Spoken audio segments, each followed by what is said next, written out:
Assalamualaikum warahmatullahi wabarakatuh. Selamat pagi semua rekan mahasiswa.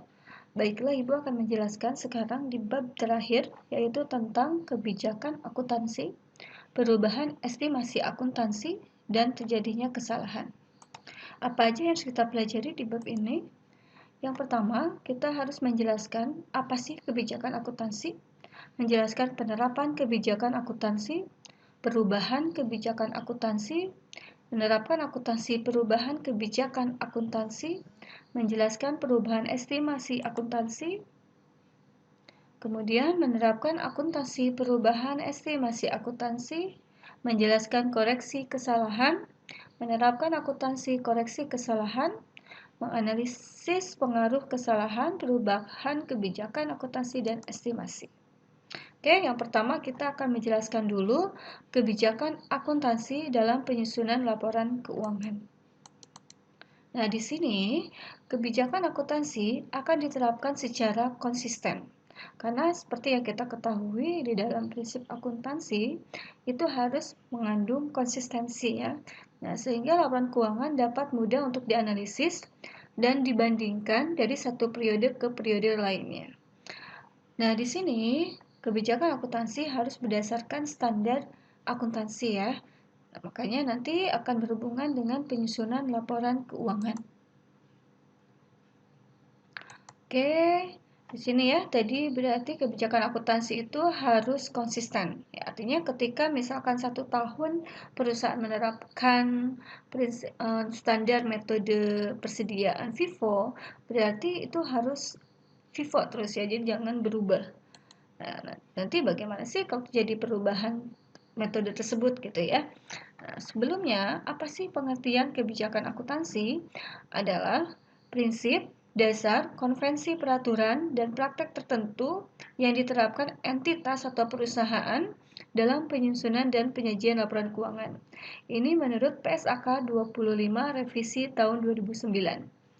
Kebijakan akuntansi akan menentukan saat pengakuan, cara pengukuran, penyajian dan pengungkapan atas elemen seperti aset, liabilitas, ekuitas, pendapatan, dan beban dalam laporan keuangan.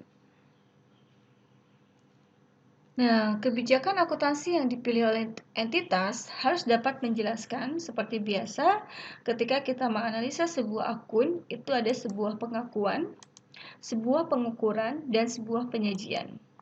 Pengakuan adalah kapan dan kondisi seperti apa diakui, apakah misalkan seperti cash basis ya atau accrual basis, itu pengakuannya. Pengukuran berapa banyak yang diakui ya, dan penyajian itu seperti biasa disajikan dalam laporan keuangan. Apakah dalam laporan keuangan laba rugi, perubahan posisi keuangan, atau laba ditahan. Nah, kebijakan akuntansi ini harus menerapkan prinsip konsistensi ya. Artinya, konsistensi penerapan kebijakan akuntansi ini akan memudahkan pembaca laporan keuangan dalam membandingkan laporan keuangan dari satu periode ke periode berikutnya. Karena nanti kita akan membuat sebuah perbandingan ya atau comparable. Nah, entitas memilih dan menerapkan kebijakan akuntansi secara konsisten untuk transaksi, peristiwa, dan kondisi lain yang serupa, kecuali PSAK secara spesifik mengatur atau mengizinkan pengelompokan pos-pos dengan kebijakan akuntansi berbeda adalah hal yang tepat. Nah, jika PSAK mengatur atau mengizinkan pengelompokan tersebut, maka kebijakan akuntansi yang tepat dipilih dan diterapkan secara konsisten untuk setiap kelompok. Oke, di sini ada penyajian dan pengungkapan kebijakan akuntansi ya. Nah, gimana kalau terjadi perubahan kebijakan akuntansi? Nah, ketika terjadinya perubahan, entitas mengubah suatu kebijakan akuntansi hanya jika perubahan tersebut pertama dipersyaratkan oleh suatu PSAK. Artinya misalkan seperti adanya metode penilaian penyusutan ya, yang tadinya berdasarkan harga perolehan, misal menjadi harga atau nilai wajar. Berarti itu merupakan dipersyaratkan oleh suatu PSAK. Kemudian, menghasilkan laporan keuangan yang memberikan informasi yang andal dan lebih relevan tentang dampak transaksi, peristiwa, atau kondisi lainnya terhadap posisi keuangan, kinerja keuangan, atau arus kas entitas. Ya. Jadi kebijakan akuntansi ini bisa dirubah ketika memang menghasilkan laporan keuangan lebih andal ya daripada yang sebelumnya. Nah, kemudian ketika perubahan kebijakan akuntansi diterapkan secara retrospektif ya, jadi kita itu perubahan akuntansi itu harus secara istilahnya namanya retrospektif ya.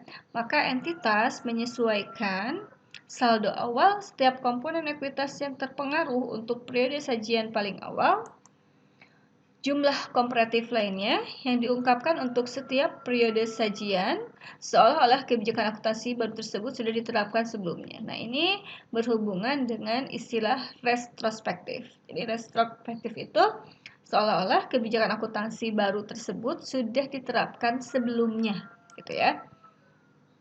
Nah, kemudian prosedur akuntansi umum yang dilakukan dapat dijelaskan dengan langkah-langkah berikut. Yang pertama, kita harus tentukan pos yang berubah akibat kebijakan akuntansi baru. Ya. Kemudian hitung dampak perubahan atas pos tersebut, saldo laba dan dampak pajak jika ada, baik pajak kini maupun pajak tangguhan, dan buat jurnal penyesuaiannya. Yang ketiga, sajikan laporan keuangan komparatif dengan menggunakan metode baru, dan sajikan laporan perubahan ekuitas dengan mengoreksi saldo laba dari yang dilaporkan sebelumnya dengan penyesuaian akibat dari perubahan kebijakan akuntansi sehingga diperoleh saldo laba setelah penyesuaian. Nah, ini jadi langkah-langkah yang dapat dilakukan untuk prosedur akuntansi karena perubahan kebijakan akuntansi. Ya. Kemudian, entitas mengungkapkan hal-hal berikut dalam catatan atas laporan keuangan. Pertama, sifat dari perubahan kebijakan akuntansinya. Yang kedua, alasan mengapa kebijakan akuntansi baru memberikan informasi yang andal dan lebih relevan.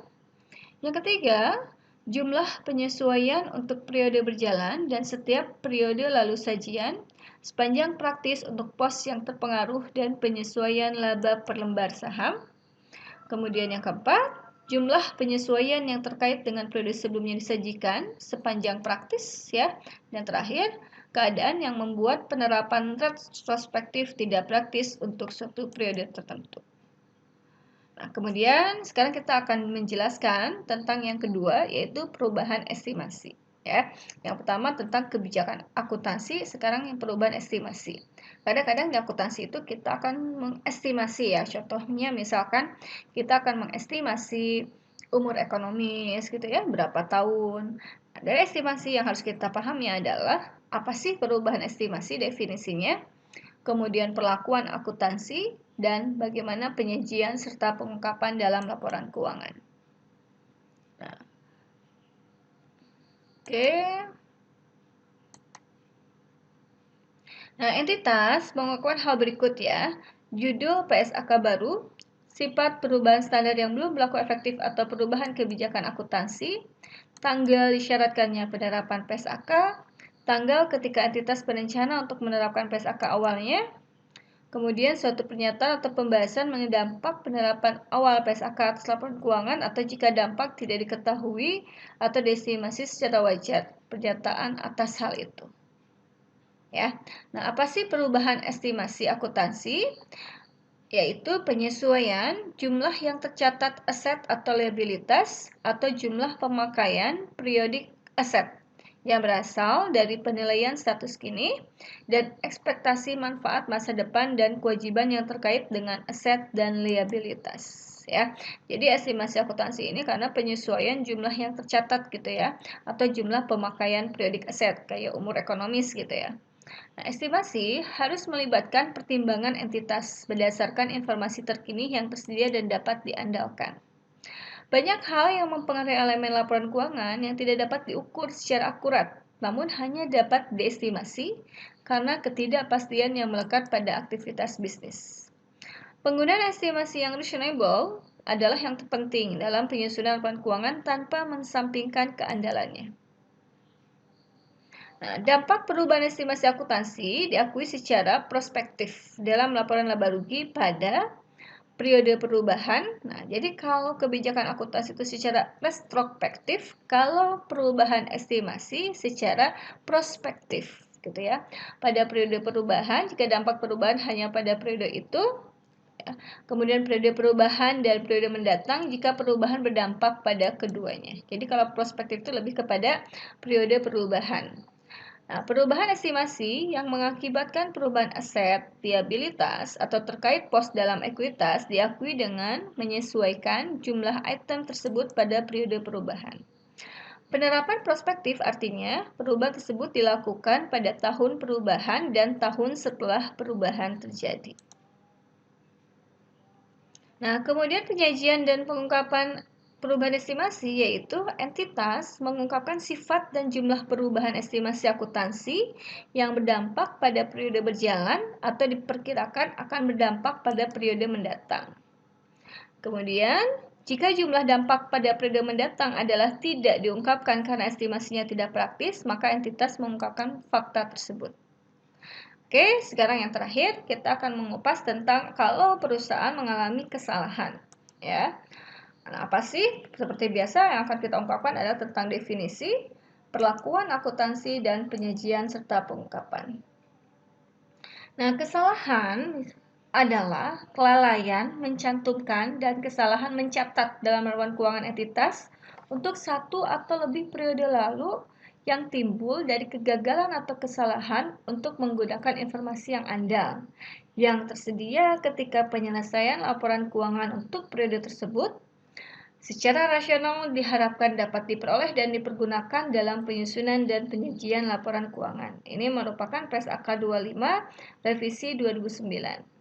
Nah, kesalahan ini dapat berupa dampak kesalahan perhitungan secara matematis, ya, misalkan perhitungan aset kas misalkan yang harusnya 259.000, ya, perusahaan mencatat misalkan 529. Itu berarti kesalahan. Atau kesalahan penerapan kebijakan akuntansi terjadinya kekeliruan pencatatan atau kesalahan interpretasi fakta dan kecurangan. Entitas mengoreksi kesalahan material periode lalu secara retrospektif. Ya, kalau kesalahan itu secara retrospektif pada laporan keuangan lengkap yang diterbitkan setelah ditemukannya dengan menyajikan kembali jumlah komparatif periode lalu ketika di mana kesalahan tersebut terjadi.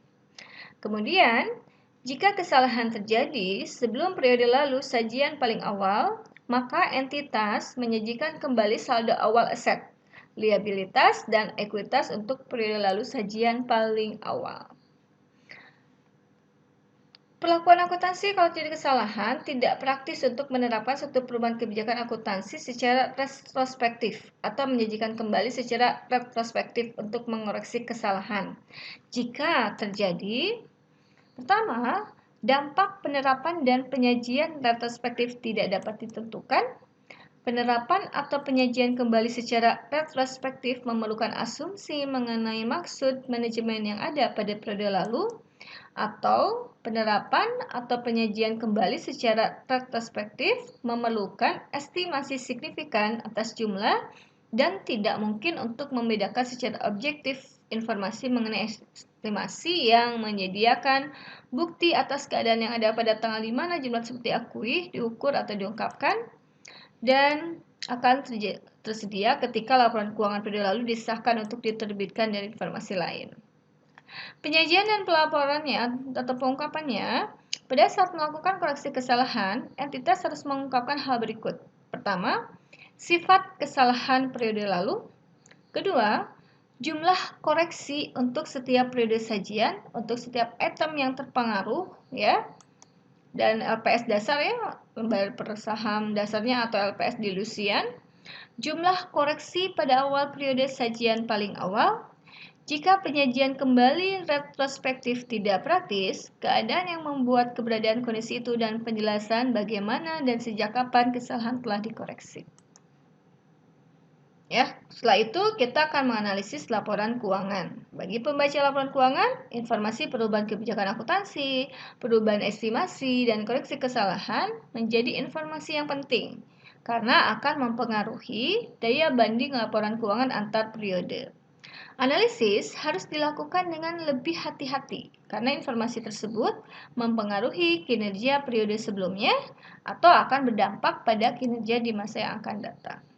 Nah, demikian teori tentang kebijakan akuntansi, estimasi akuntansi, dan kesalahan. Di sini terdapat sebuah ikhtisar pembelajaran atau resumenya. Nah, yang pertama tentang pengertian kebijakan akuntansi, ya. Kemudian tentang standar kebijakan akuntansi, manajemen harus memperhatikan urutan hierarki sesuai standar dalam menentukan kebijakan akuntansi. Kemudian perubahan kebijakan akuntansi atas penerapan awal sebuah standar mengikuti pengaturan dalam transisi standar tersebut. Perubahan kebijakan akuntansi yang tidak diatur ketentuan transisinya atau perubahan kebijakan akuntansi sukarela harus diterapkan secara seperti yang tadi dikatakan, kebijakan akuntansi harus diterapkan secara istilahnya retrospektif. Ya. Kemudian perubahan kebijakan akuntansi sukarela hanya boleh dilakukan jika kebijakan tersebut akan menghasilkan laporan keuangan yang lebih andal dan relevan. Perubahan estimasi diterapkan kalau estimasi diterapkan secara prospektif, ya, yang akan mempengaruhi penyajian pos yang terkait pada periode perubahan dan periode selanjutnya. Sedangkan kalau koreksi kesalahan atas pos yang telah disajikan dalam laporan keuangan diterapkan secara retrospektif. Ya, pembaca laporan keuangan harus memberikan perhatian khusus saat laporan keuangan mengandung perubahan kebijakan akuntansi, perubahan estimasi, dan koreksi kesalahan karena akan mempengaruhi daya banding laporan keuangan dengan periode sebelumnya. Demikian tentang teorinya. Nah, untuk contohnya nanti kita akan bahas pada episode yang kedua. Terima kasih. Wassalamualaikum warahmatullahi wabarakatuh.